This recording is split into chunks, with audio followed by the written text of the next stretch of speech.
Mesdames et Messieurs, distingués invités, la stratégie nationale du PDDRCS qui retient notre attention aujourd'hui vient à point nommé en tant que dispositif technique pour la matérialisation de la vision du président de la République, chef de l'État.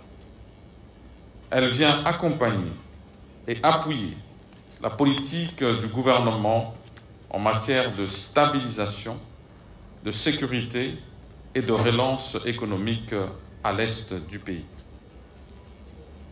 Au moment précis, nous sommes engagés avec la MONUSCO, grand partenaire de la République démocratique du Congo, et dont les échanges se font sur le processus de son retrait progressif.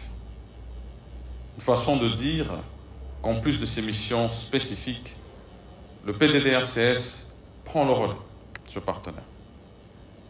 Cela suffit pour comprendre que le PDDRCS est un programme du gouvernement. Il s'inscrit dans le schéma des politiques publiques de ce dernier. De par son approche communautaire, il aide le gouvernement à se rapprocher des communautés. Nous sommes rassurés en apprenant que cette stratégie s'appuie sur la décentralisation, en confiant d'énormes responsabilités aux provinces.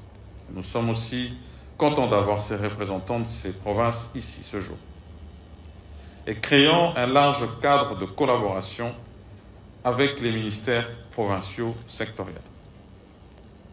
Le cadre de concertation, d'accompagnement et d'appui au programme installé en province est dirigé par le gouverneur, assisté par la société civile et techniquement par la représentation locale du PDDRCS, vient ancrer plutôt le programme dans les communautés. Cela nous rassure davantage. C'est aussi encourageant de savoir que les plans provinciaux de développement constituent la référence principale des projets à financer.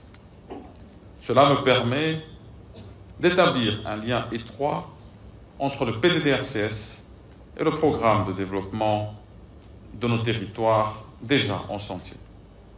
Monsieur le coordonnateur national du PDDRCS, Mesdames et Messieurs les coordonnateurs adjoints du PDDRCS, je ne ferai pas que vous féliciter pour cette étape importante.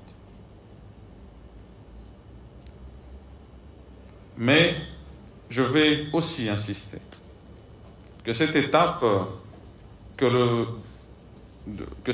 ce programme que vous dirigez vient de franchir, mais je vous garantis aussi le soutien total du gouvernement de la République que j'ai l'honneur de diriger.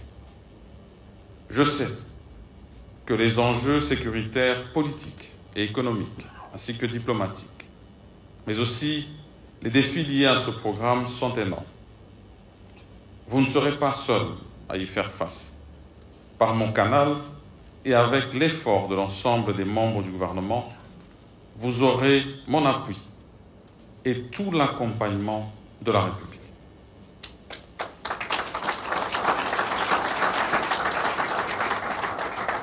Chers partenaires et bailleurs, amis de la République démocratique du Congo, votre présence à ces assises n'est pas que symbolique, je le sais.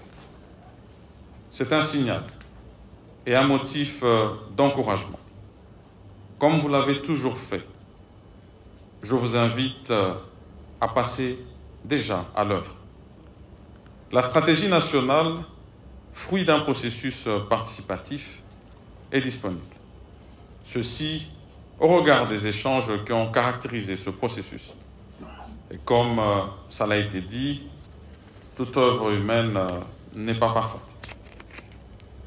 Mais cela nécessite néanmoins notre appui à tous.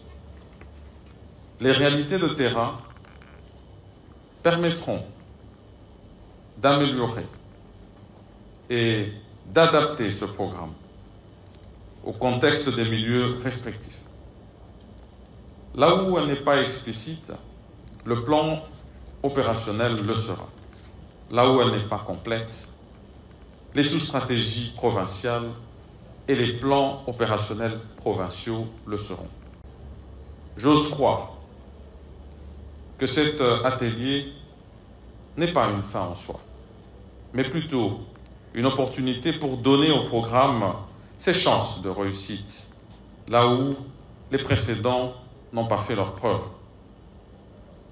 Je vous exhorte donc à engager des échanges fructueux et à adopter ce plan stratégique, instrument nécessaire pour la matérialisation d'une vision solide de paix et de cohésion sociale dans nos différentes communautés à l'est de la République. C'est la République démocratique du Congo qui y gagnera. Et c'est fort de cette conviction et de cette espérance que je déclare ouverte ces assises de l'atelier d'adoption de la stratégie nationale du PDDR-CS. Que vive le PDDR-CS, que vive la République démocratique du Congo, que Dieu vous bénisse et je vous remercie.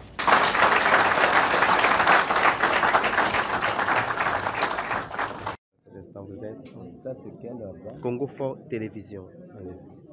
Une brève présentation pour nos téléspectateurs. Je suis M. Honoré Baya, le président du mouvement international des jeunes pour le pays du Ghana. Vous avez pris part à cette cérémonie? Non, ce n'est pas. Je suis acteur principal de cette activité parce que c'est l'activité de la société civile et ce programme est purement civil. C'est pour cela que nous sommes des acteurs principaux. Et j'avais l'obligation d'imposer à toute la société civile d'adhérer à ce programme parce que c'est un programme national et le chef de l'État est en train d'accompagner la société civile, et y compris les anciens ou rebelles ou groupes armés, pour que ces gens-là puissent revenir à la raison, pour que nous puissions reconstruire notre pays. C'est pour cela que vous nous voyez, et nous, le partenaire, y compris même le membre du gouvernement, nous sommes unis pour une cause qui est juste pour la reconstruction de notre pays. Malgré l'adoption, mais la population locale est en train de mourir du jour au lendemain dans les zones de conflit. Bon, vous voyez que nous regrettons tout ce qui arrive sur le terrain, mais sache bien que non. Détruire c'est facile, mais reconstruire ce n'est pas quelque chose de facile. Mais moi je sais que non, avec Dieu nous vaincrons, comme les MNC a toujours dit, mais je ne suis pas des MNC, je suis de la société civile. Moi je sais que non, même vous aussi de la presse, vous êtes aussi en train de perdre vos vies dans le champ de bataille. Exactement. Nous de la société civile, moi je ne veux plus que non, qu'on parle que non, il y a un Congolais qui a perdu sa vie d'un tel anneau, parce que je veux que nous qu'on dise que non, il y a des Congolais qui sont devenus des multimilliardaires. Je veux que nous parlons maintenant du développement, plus de morts, parce que nous regrettons, c'est indépendant de notre bonne volonté. Et ceux qui sont en train de poser de tels actes, il faut que Dieu puisse les interpeller, qu'ils arrêtent avec de tels comportements, parce que ce n'est pas bien pour notre pays. Nous sommes en train de détruire notre pays inutilement à cause des intérêts individuels et puis égoïstes. Un message à la population locale qui... Non, je lance un appel solennel que la population doit avoir la confiance à l'État. Personne ne peut être fort au-dessus de l'État, même s'il y a eu des failles. Mais le chef d'État est en train d'éviter pour que nous puissions rétablir l'autorité de l'État. Partout là où ces seigneurs de guerre se sont faits de rois, mais sache bien que non, dans quelques jours, on ne parlera plus du seigneur de guerre en RDC, on parlera plus du développement. Merci. C'est ça le message.